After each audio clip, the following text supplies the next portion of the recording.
Hello my dear students, how are you? Myself Sanjay Sarvaya and welcome to Sarvaya Sir's class. As you know that we have completed 3 lectures of chapter number 4, reconstruction of partnership in previous lectures.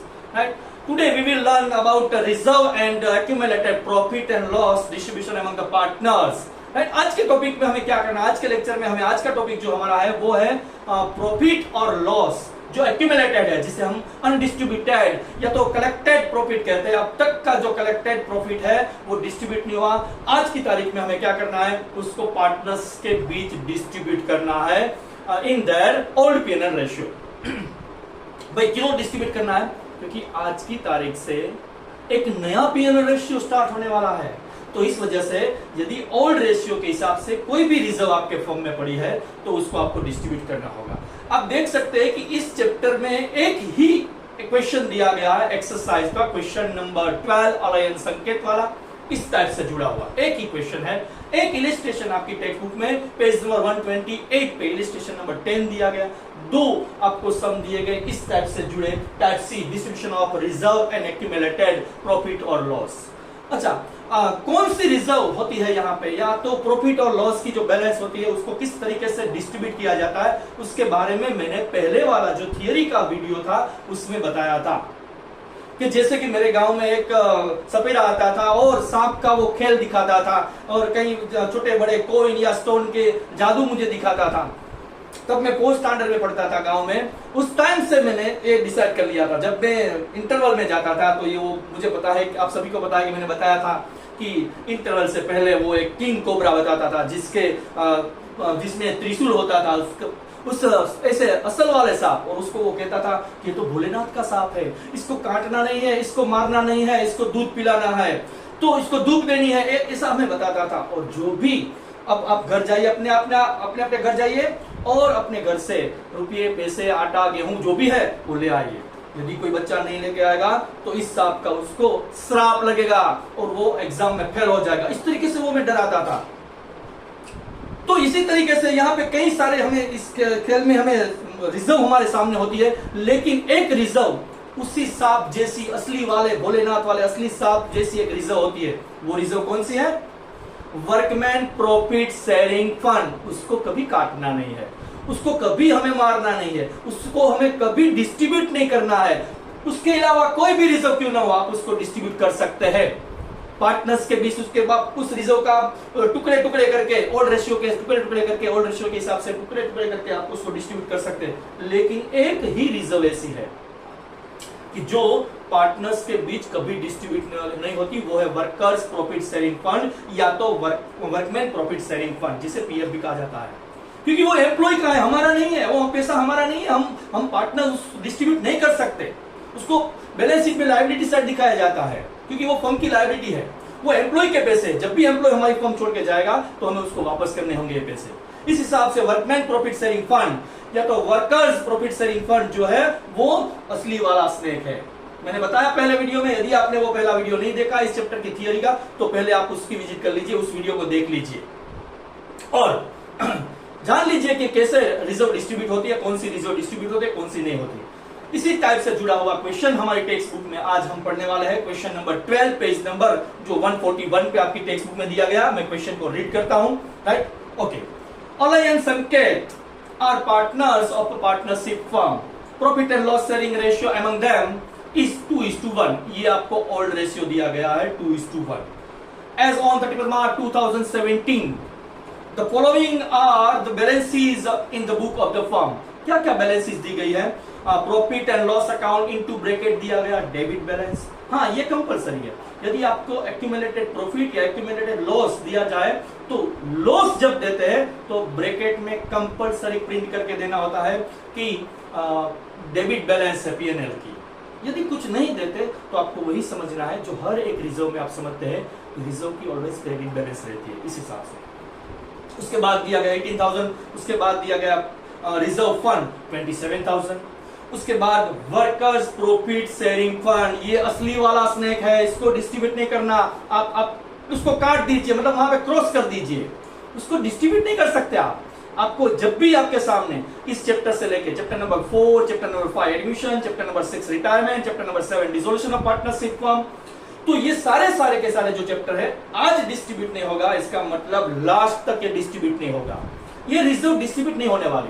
आपको ध्यान में रखना, एक ही ऐसी reserve है, workers profit sharing fund, या तो कई बार ऐसा लिख के देते हैं कि वर्कमैन प्रॉफिट शेयरिंग फंड, तो वो डिस्ट्रीब्यूट नहीं होगा। जैसे प्रोविडेंट फंड डिस्ट्रीब्यूट नहीं होता, इसी तरीके workman profit sharing fund distribute होगा। आपको वहां पे क्रॉस कर देना है, उसे डिस्ट्रीब्यूट नहीं करना है। हाँ, उसके नीचे बिल्कुल नीचे दिया गया है वर्कर्स एक्सीडेंट कंपेंसेशन फंड, हाँ तो ये डिस्ट्रीब्यूट होगा, क्योंकि यदि आपकी फर्म में अब तक कोई एम्प्लॉय है, वो उसको कोई इंजरी नहीं हुई है और उसका कोई मेडिकल बिल है, वो आउटस्टैंडिंग नहीं है, तो वो आप पैसे पार्टनर्स के बीच ऑल रेशियो में डिस्ट्रीब्यूट कर सकते हैं। फिर से रिपीट कर दूं, वर्कमैन प्रॉफिट शेयरिंग फंड कभी डिस्ट्रीब्यूट नहीं होगा, लेकिन वर्कर्स एक्सीडेंट कंपेंसेशन फंड वो अमाउंट हर एक चैप्टर में डिस्ट्रीब्यूट होगी, राइट, यहां पे भी होगी। पैराग्राफ से हमें थोड़ी इंफॉर्मेशन और दी गई है, देखिए क्या है। On the above date, Alliance Sanket decided to change their profit and loss sharing ratio is 1:1। ये ध्यान में नहीं लेना है, 1:1 ये हो गया न्यू शेयर। और न्यू शेयर जब भी आप रिजर्व डिस्ट्रीब्यूट करते हैं तो रिजर्व ऑलवेज, कोई भी चैप्टर क्यों ना हो, रिजर्व ऑलवेज ओल्ड रेशियो में ही डिस्ट्रीब्यूट होती है, राइट। ओके चलो, तो न्यू रेशियो यहाँ पे 1:1 दिया गया है, वो उसकी कोई जरूरत नहीं है। हाँ, एक लाइन आपको एडिशनल यहाँ पे दी गई है, a claim of ₹6,000 outstanding payable to worker accident workers against worker accident compensation fund. 6,000 का ये क्लेम है, जो कि आपका एक एम्प्लॉय, आपका एक वर्कर, आपका जो आदमी है वो कहीं हॉस्पिटल में पड़ा हुआ है, वो जब भी डिस्चार्ज होकर आपके सामने आएगा तो आपके हाथ में 6,000 रुपीज का बिल है, वो थमा देगा कि लाइए मुझे 6,000 रुपीज रियम्बर्स कर दीजिए, मुझे पैसे दीजिए मेडिकल के। तो आप कहां से देंगे? तो आपको क्या करना है, वर्कमैन एक्सीडेंट कंपेंसेशन फंड की जितनी भी अमाउंट है उस अमाउंट में से आपको 6,000 सेपरेट अलग कर लेने हैं और बाकी बची अमाउंट को ही पार्टनर्स के बीच डिस्ट्रीब्यूट करना है। ये 6,000 जब भी वो एम्प्लॉय वर्कर डिस्चार्ज होके आएगा आपके सामने और आपके सामने क्लेम करेगा कि चलो मुझे वो पैसे दे दीजिए, तो आपको वो देने होंगे। इसलिए तब तक वो अमाउंट आपको लायबिलिटी साइड दिखानी है, उसकी भी एक नोट लिखेंगे हम। और एक चीज ये है, एक्सीडेंट कंपेंसेशन में ध्यान देना है कि जितनी भी अमाउंट का क्लेम यदि आउटस्टैंडिंग है तो उतनी अमाउंट आपको डिस्ट्रीब्यूट नहीं, रिमेनिंग जो रेस्ट ऑफ द अमाउंट है वो among the partners in all P&L ratio आप डिस्ट्रीब्यूट कर सकते हैं। Okay, pass the journal entries showing the distribution of accumulated profit and loss in the book of the firm. आपको यहाँ पे journal entry पास करनी है, 3 मार्कर सम। मैंने बताया जैसे कि ये बिल्कुल इजी सा चैप्टर है, बिल्कुल इजी चैप्टर है। टाइप ए, बी और सी तीनों टाइप के सम शॉर्ट सम है, बिल्कुल इजी है। टाइप ए में सेक्रीफाइस फाइंड करना था, old share minus new share. Type B है, उसमें आपको गेन फाइंड करना था, new share minus old share. और आज की सेशन में हम स्टार्ट करने वाले हैं टाइप सी, जो कि यहाँ पे रिजर्व डिस्ट्रीब्यूट करनी है और जनरल एंट्री पास करनी है, वो भी बिल्कुल इजी है। जितनी भी रिजर्व आपको दी गई है उसकी ऑलवेज क्रेडिट बैलेंस होती है। यदि किसी रिजर्व की डेबिट बैलेंस है तो आपको कंपलसरी ब्रैकेट में देख उसको प्रिंट करके देना होगा कि इसकी डेबिट बैलेंस है। एंट्री किस तरीके से करेंगे, चलो देखते हैं, जनरल एंट्री ड्रॉ करते हैं। ओके, यहाँ पे हमने जनरल एंट्री ड्रॉ कर ली है। अब हमें जो क्वेश्चन है, क्वेश्चन नंबर 12, उसकी कैलकुलेशन करनी है, उसका आंसर लिखना है। किस तरीके से आंसर शीट में आपको आंसर लिखना है वो ही मैं यहाँ पे दिखाने वाला हूँ। अच्छा, सबसे पहले रिजर्व के लिस्ट में आपको दिया गया है profit and loss account into bracket. यहाँ पे अमाउंट है वो आपको 18,000 रुपीज दी गई है। 18,000 रुपीज P&L अकाउंट दिया गया है, इनटू ब्रैकेट डेबिट बैलेंस है। इसका मतलब ये हुआ कि P&L अकाउंट है, डेबिट बैलेंस का मतलब लॉस होता है, तो एक्यूमुलेटेड लॉस है। यदि आप उसको डिस्ट्रीब्यूट, देखिए यहाँ पे जनरल एंट्री करने के लिए एक सीधा सा नियम है, जिस रिजर्व की बैलेंस क्रेडिट होती है जनरल एंट्री में आपको उसको डेबिट में लिखना है और अपोजिट में पार्टनर्स के नाम।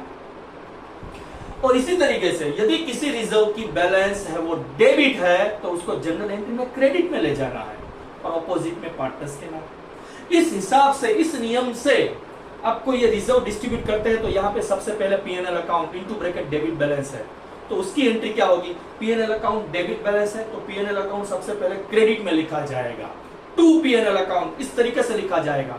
तो डेबिट में क्या लिखेंगे, अलॉय एंड संकेत कहते हैं, उसके कैपिटल अकाउंट लिखेंगे, राइट। तो लिखते हैं यहाँ पे सबसे पहली एंट्री कुछ इस तरीके से, 1 अलॉय इज अलाइ आप पूरा नाम लिखे या शॉर्ट में इस तरीके से, अलाइज capital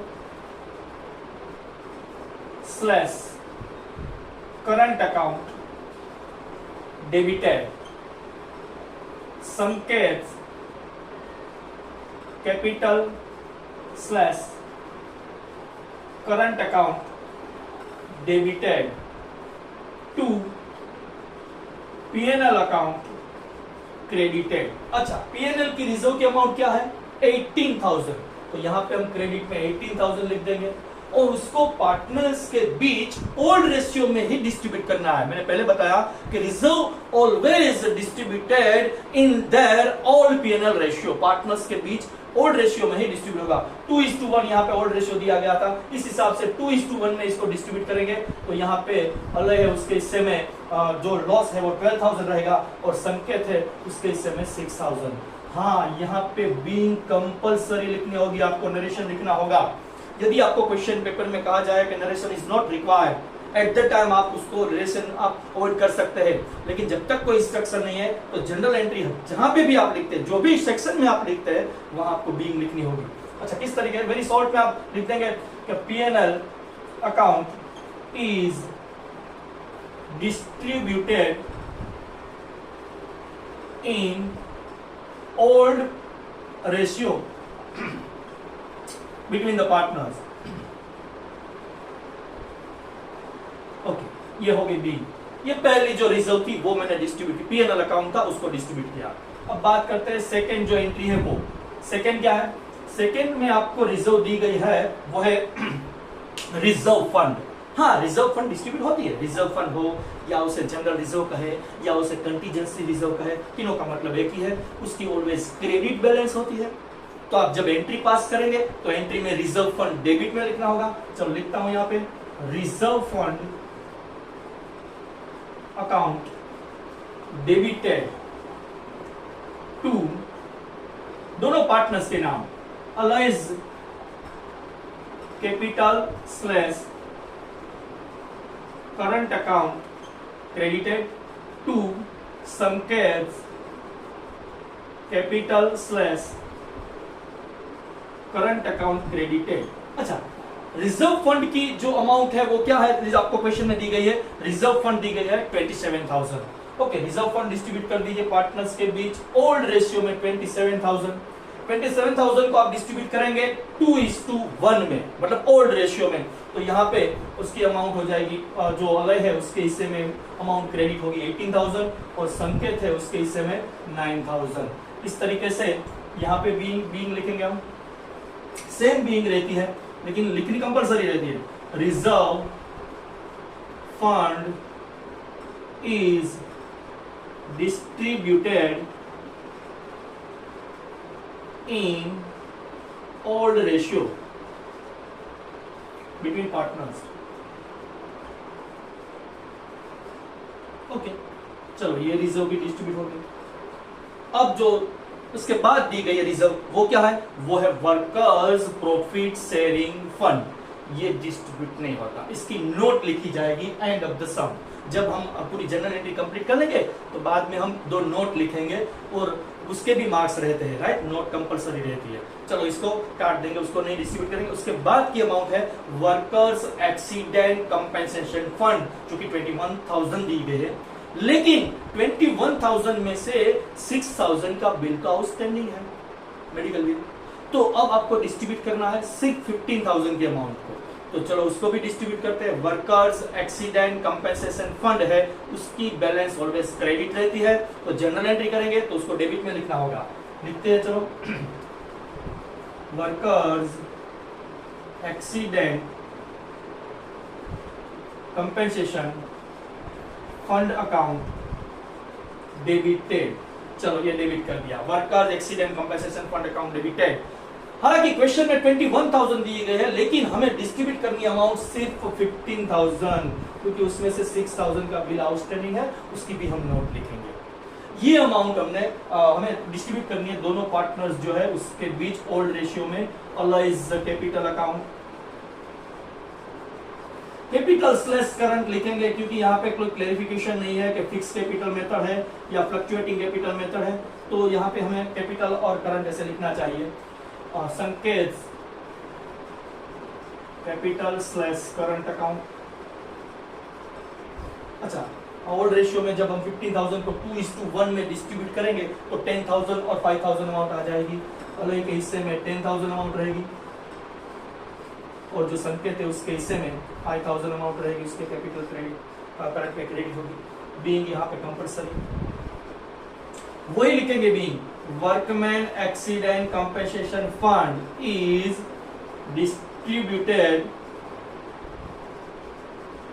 distributed in old ratio between partners। अच्छा, ये हो गई जनरल एंट्री। आपको 3 ही जनरल एंट्री यहाँ पे लिखनी है, कुछ इस तरीके से 3 ही एंट्री लिखेंगे और साथ में एक यहाँ पे 1-2 नोट लिखनी होगी। वो नोट क्या रहेगी, हम लिखते हैं यहाँ पे नोट क्या है, राइट। चलो नोट क्या लिखेंगे, नोट कुछ इस तरीके से end of the general entry आपको ये टेबल के नीचे नोट लिखनी होगी। पहली नोट क्या थी, पहली नोट ये थी कि वर्कमैन प्रॉफिट शेयरिंग फंड आपने क्यों डिस्ट्रीब्यूट नहीं किया, तो आपको पेपर चेकर को बताना होगा कि it's a liability of the firm, so it will be not distributed. आपको ये लिख के देना होगा। तो यहाँ पे लिखेंगे workers profit sharing fund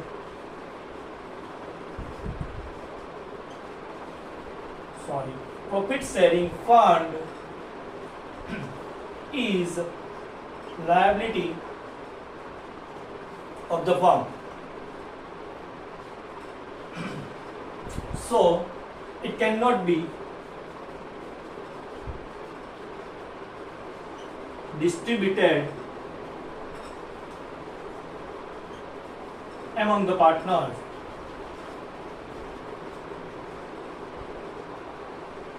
okay, एक नोट हो गई है कि आपने जो रिजर्व थी वो डिस्ट्रीब्यूट नहीं की वो। अब सेकेंड जो नोट आपको कौन सी लिखनी है कि जो आपने 6,000 रुपीज थे वर्कमैन एक्सीडेंट कंपेंसेशन फंड के, वो डिस्ट्रीब्यूट क्यों नहीं किए, और नहीं किए तो वो 6,000 कहां पे रिकॉर्ड होंगे, तो वो भी लिखना है यहाँ पे।